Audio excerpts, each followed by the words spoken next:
Guys, so today we're playing Cyberpunk 2077 and we are using the Ryzen 3600X as our CPU, and right now we are hitting 56 degrees Celsius in idle, which is pretty good, and it is hitting pretty much max frequency 4300 megahertz in the main menu, which is pretty good considering it's hitting on old cores, and it's running at 50 watts. So all your information for the CPU will be right here. And just for extra information, we are using a 1070 as our GPU, which pretty much does all the work. But our CPU is still peaked at like 80% most of the time. So we're just gonna load into a game, and we're gonna see how it changes as we go into different environments.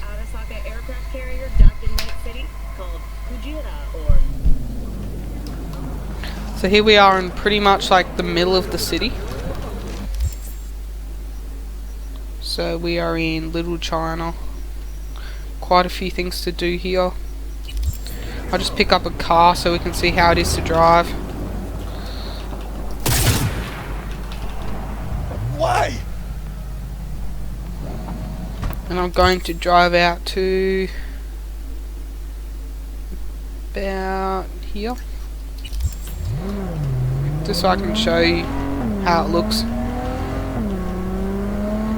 So just look at all the details, and we are playing this on high, which is pretty good.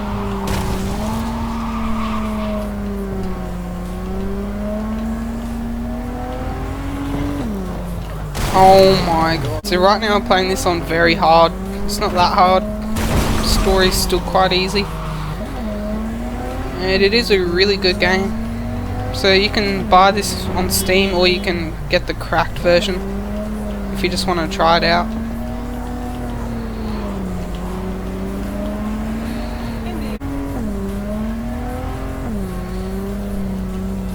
Oh, damn it. But yeah, there are occasional frame drops, but that's nothing to worry about. You can always change that by capping the FPS. And if you want help with that, I can show you how to do that. Just comment down below.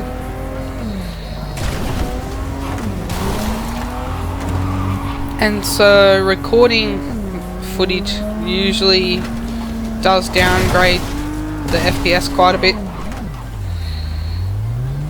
And so, but only about 1 or 2 FPS, so it's not that bad. And look at the CPU usage up there.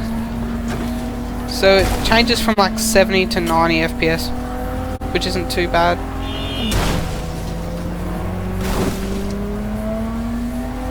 And the core frequency is staying about the same, which is nice to see. GPU is doing everything. So it does get kind of hot after a while, but not too hot, about 75 degrees Celsius.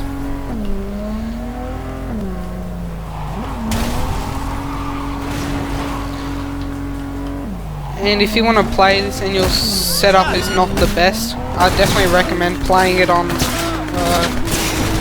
low. And yeah, we died, but if you play it on low, it definitely helps with the frame rate by a bit, and it still looks really good, better than most games.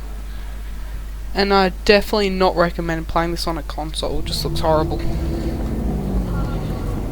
Yeah, I'd definitely play this if you have the time. And overall it's a really good game. Like, the AI is pretty basic, I guess, but the story's really good. And the world's really detailed. I'd like to see a few less bugs in the future, but it's all good.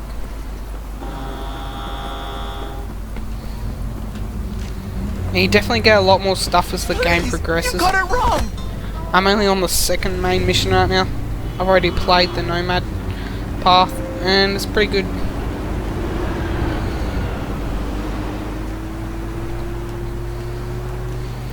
So I've tried changing the settings from like low to ultra, and the frame rate only changes it by about 20. And you can always improve it a bit by downloading the latest drivers and waiting for new updates, but It's fine for me. You can always cap it. Oh, that was a pretty big frame drop. It does get better though as you go into the desert region, because there's so much stuff that needs to load, it's crazy.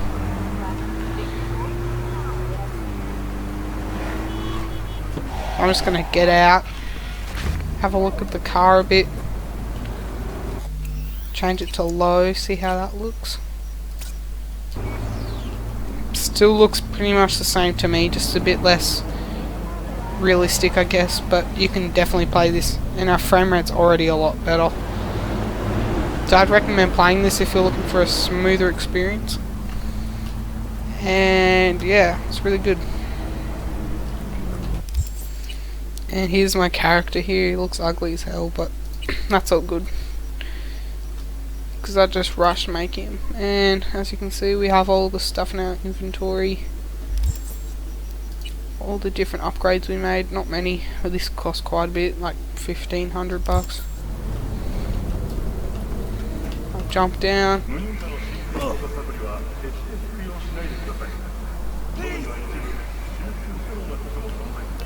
And you can like talk to the AI. He won't really say anything. Hey friend, kinda hot lately. Get them on inside. And it's pretty easy to outrun people in this game.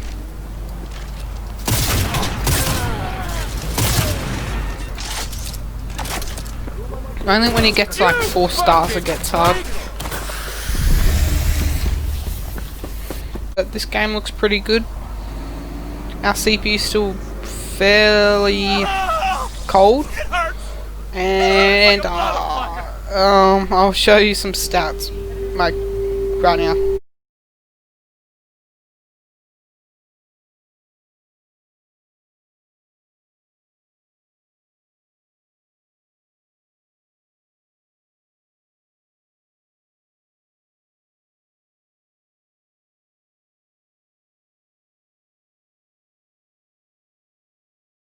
So right now we're in hardware monitor, and as you can see our voltages during idle is pretty much 1.03 volts across the board every single core, which is pretty good.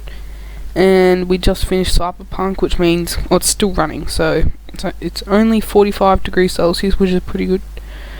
I put a cooler master cooler on it, so it's really good compared to like a stock cooler. And keep in mind that this is the X version of the 3600, so the voltages will be higher, as it is a higher wattage to get to the higher core clocks for that price point. And we'll keep going.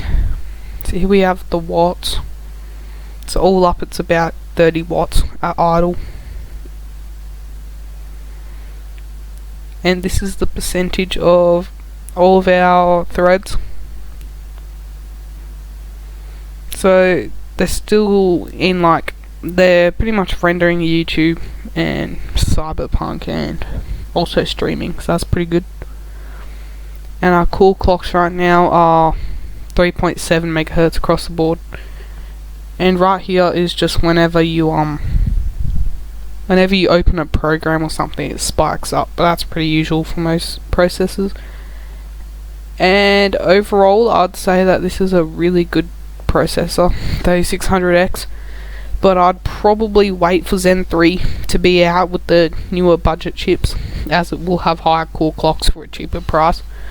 But right now, if you want something really good and you're focusing on like gaming, sometimes like workloads, I'd get the 3200G or the 3400G, as they're really good. They're about 4 cores. They do hyper thread, so it is really good for performance. Like anything you want to do, for most people it would be really good.